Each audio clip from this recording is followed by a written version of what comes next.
This wars, rumors of wars, earthquakes, global shaking, and the rise of anti-Semitism and Jew hatred across the world. Are these the end times? Sean Feucht here with us now. I got to say, Sean, your mom was with FlashPoint this past weekend in Virginia Beach. I tried to call her up, but evidently she left out of the room. But all right, so talk to us about what happened. You were there, and you in the eye of the storm, Sean Feucht walks through with his guitar. Talk to us about what happened. Yeah, I mean, I think I was horrified, just like the rest of America, as we're seeing this anti-Semitic and Jew hatred being spewed out at a university campus in New York City. And then really that like demonic thing started to catch root across other campuses in America. And so I just said, man, we got to rally people. We need to mobilize. We need to show a different narrative. You know, we can't just hide behind Twitter and Facebook and social media and whine about it. Like, we got to rise up. This is a season of activation. And so that's what we did. And we, by God's grace, were able to rally the largest, this is what Jewish leaders are telling me, the largest pro-Israel rally in the history of New York City. And they shut the streets down. NYPD had to come out in full force with several busloads of policemen, which were very amazing, by the way. And we saw, I think the estimates are 4,000 to 5,000 people show up. And it was a sight to behold as we overwhelmed the noise of the protesters shouting, "Kill Israel, kill the Jews," with "Our God reigns," and he's the one in control. And it was a sound of unity, hope, prayer. It was just really beautiful. Okay, well, I couldn't help but notice a face in the crowd carrying an inflammatory picture of Bonhoeffer. Eric Metaxas, talk about that experience. Well, I didn't just end up there. Sean is a friend, and he told me, you know, he wanted to do something, and I thought, are you kidding? I'm in. And I reached out to everyone I could, and I said, I'm going to be there. And obviously, Sean has a gigantic reach. And so we rallied to be there. And it's funny because I've been spending a lot of time up in Connecticut with my mom. So I drove into the city, got home. I had ordered some Bonhoeffer posters just for this. My wife and I taped cardboard to the back of them. I jumped in a taxi cab and I shot up to Columbia. And so we had 3 Bonhoeffer posters. Bonhoeffer, to me, he's the ultimate face of Christians standing up for the Jews. Jesus was a Jew. Bonhoeffer understood that when the Jews are being attacked, it's an attack on God, it's an attack on God's people, and we need to stand for them. Every single Christian needs to stand up for the Jews being persecuted in our nation. And look, we have to be clear. There's always a demonic spirit behind Jew hate. This is not just some random thing. It's a demonic thing. What we're seeing right now is a demonic, radical, Islamic, jihadi, movement. This is not about, we care about the people in Palestine. No, this is something that it's very, very dark. And I think I said that night when I spoke through the bullhorn, if you have a cause, you don't behave the way Hamas behaves and the way these pro-Hamas agitators are behaving. They're not behaving with dignity like Martin Luther King Jr. They're behaving like monsters. They're doing everything. In case you didn't even know anything about it and you looked at the way they're behaving, you'd say, they don't seem like good people to me. No, I agree. Let me go back to you, Sean. In this experience, you made a statement just a minute ago that the policemen were very, you said very kind, and it was great to work with them. Talk a little bit more about that. What did they do? Did they talk to you? Did they give you like a thumbs up or anything? Explain what you saw there. Well, they're obviously very annoyed because Colombia will not let them take care of business and remove these encampments. I mean, listen, a lot of these police officers are Jewish. A lot of these guys, they cannot stand these whiny, petulant little brats on these campuses that decide that they're going to set up an encampment at a zone that nobody else can go into. And so these police, I mean, they were I really believe they were on our side. And it was interesting because I talked to one of the chief guys that was there driving up and down the streets. And he told me, he said, listen, Sean, he said, people are arrested already, are being arrested tonight. And he said, but not on your side. We don't have a problem with your guys. You guys are nice. You're singing, you're marching. This is right. This is First Amendment. But that side, yeah, we've taken some of them already off to jail. So, I think it's very easy. Listen, it's the collision of light and darkness. I mean, you're seeing it play out right now. We've read about it in our Bible. We've preached and heard sermons about it. We sing songs about it. We're actually seeing light and darkness. Like, we're seeing the dichotomy, and when those come together, it's very easy to know which side God is on. Yeah, it's so true. Let me say this. This weekend, I heard Gordon Robertson there at CBN make this statement, and the question was raised: why is it always come back to why? Hamas comes back. There's another group that comes again, tries to take out the Jews. We got Hitler trying to take out There's always, it's like a cycle. And he said, why is that? The answer is, now get this: the Jews prove the existence of God. Plain and simple. That's what it is. Pastor Hank, I mean, when you hear this, Jews prove the existence of God, we need to see what this is the reality of the times we're living in. And instead, we're seeing such a world gone crazy. I got to say, it was so good to see the footage there, the B-roll of Sean and Eric, and it was a peaceful demonstration. They were doing their First Amendment rights, and I believe that's what we need to do. Listen to me, as Christians, they took it to the streets. They weren't mean, they weren't belligerent, They didn't pitch a tent in the middle of the road. This is what we need to do. Pastor Hank, speak to that.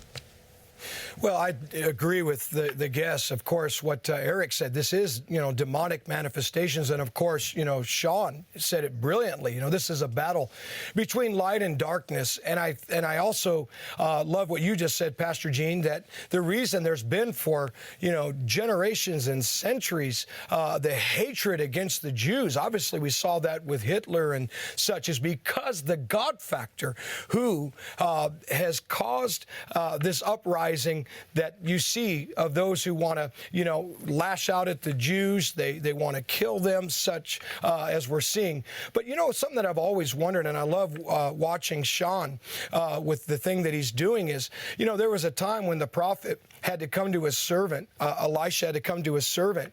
And the servant, was looking at all the warfare and the enemy on the horizon. And he's like, oh, my gosh, we are outnumbered. And sometimes we feel that way in America, that we are somehow outnumbered. But we have to understand a lot of those that you're dealing with, these protesting and this chaos, these are paid actors. I really believe it. They are getting financed probably by the Soros demonic fund to carry on like they're doing.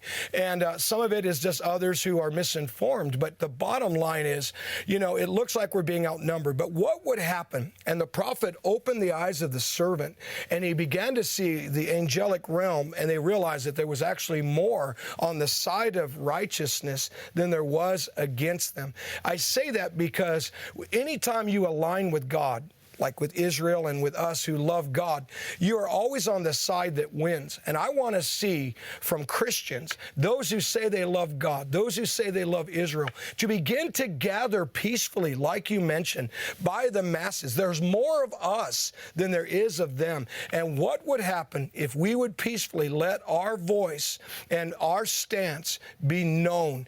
I think we would absolutely show those who oppose that they cannot continue in the way that they are. We would show them that they are greatly outnumbered. But the problem is too many people stay on the sideline and let somebody else do it. Yeah, it's so true. Eric, let me come back to you. When we're seeing all of this happen, of course, there's a direct connection. It's obvious, the connection back to Bonhoeffer, but there's another connection back to what we saw with Martin Luther King. Martin Luther King nobody cared as long as he was in the four walls of the church. It was when he went to the street that suddenly he was a force to be reckoned with. Your thoughts? Yeah, well, that's the theme of my new book. I have a new book out called Religionless Christianity. It just came out last week, and that's a Bonhoeffer phrase. And the whole idea is we're supposed to live our faith out in every sphere. It's a theme of my previous book. Basically, we're not supposed to be religious. We're not supposed to just do the religious thing in a church building. We're supposed to live out our faith. And Bonhoeffer tried to get the German church to live its faith out at a time when evil was rising. They basically said, no, thank you. We just want to stay in our little theological lane. We just want to preach the gospel. We don't want any trouble. The Lord calls us to trouble. The Lord calls us to stand against slavery in the 18th and 19th centuries. The Lord calls us to stand up for civil rights. The Lord calls his people to be active in the culture, in politics, whatever it is. So when Jew hatred is rampant, you don't think it's your job to do something about it? So God bless my friend Sean. He rallied us. I was there. Friends came. Patty Heaton from Everybody Loves Raymond. She showed up. All these people showed up. And because Christians led, and because this happened, tons of New York Jews showed up. That was the most wonderful thing to me, to see all of these Jews in New York, my fellow New Yorkers, show up in the thousands. But it wouldn't have happened if a Christian named Sean Feucht hadn't pulled this together. So it's kind of an amazing thing. We are supposed to be in the forefront, living out our faith, and this is what it's all about. It's true. All right, so you may have seen in the news, USC, if you were I get this. I talked about this in Virginia Beach this weekend. If you were a freshman, you missed so much of you lived through COVID at USC. Now they canceled the graduation. This is crazy stuff. Guess where Sean's going next? Watch. And what would you say is the main goal with tonight's protest? I think the goal is just showing our support for Palestine and demanding that NYU stops. I honestly don't know all of what NYU's doing. Is there something that NYU's doing? I really don't know. I'm pretty sure do you know what NYU's doing? About what? About Israel. Why are we protesting here? Palestine will be free! I wish I was more educated. I'm not either. Oh. I came from Columbia. I was there up at Columbia and we came down. They said NYU students needed our support. So I came down. I heard there's lots of cops. Some people were saying it was getting dangerous. I love that clip. We don't know why we're protesting. We're just down here.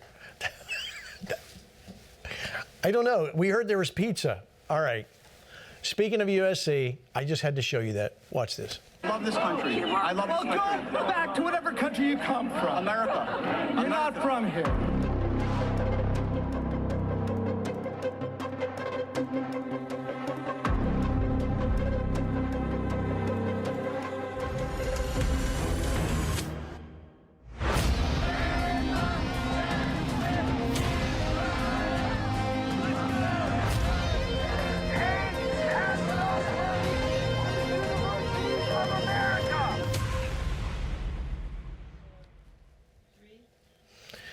Okay, Sean, talk to us about what you're doing at USC. I saw the video, but explain again to the people what's happening. Yeah, I mean, we were just, after Columbia University in New York City, we were just bombarded with texts and DMs and people reaching out, emails, calls. And one of the predominant places where people were calling us from was USC. And you guys saw the demonstration that took place there. You saw how they canceled graduation, for 65,000 people that normally attend. And you have seen the encampments that have been set up. And listen, that university has amazing prophetic history and a call of God on it. And so we feel so emboldened to take what God did at Columbia, rally people together in Southern California. And so on May the 8th, Gene, which is the anniversary, May 8th, 1945, is when the Nazis were defeated in Europe, Victory in Europe Day. May the 8th, 2024, we want to defeat the anti-Semitic spirit on the campus of USC in America. Amen. All right, so there you go, University of USC. May the 8th. What's the UnitedForIsraelMarch.com? Thank you. Decades ago, we were simply praying for God to keep us safe. But FlashPoint has brought a change to the American landscape and within the church. Well, we're not simply praying for America to keep us safe. FlashPoint is empowering us to pray that God would make us dangerous. And I believe that's what's coming. I believe that's why the enemy hates this network and hates what it's doing, because it is on the bloody edge of the battlefront, and it is equipping generals all across the nation and around the world to turn their cultures upside down. You're a part of something greater than yourself. Your support, your prayers, your intercession are making this possible. And this year, it's time to press in. It's time to connect more than we ever have, share more than we ever have, and let's engage in a way we never have, and let's see America turn back to God through the miracle ministry that is FlashPoint. Register today at 2024flashpoint.live.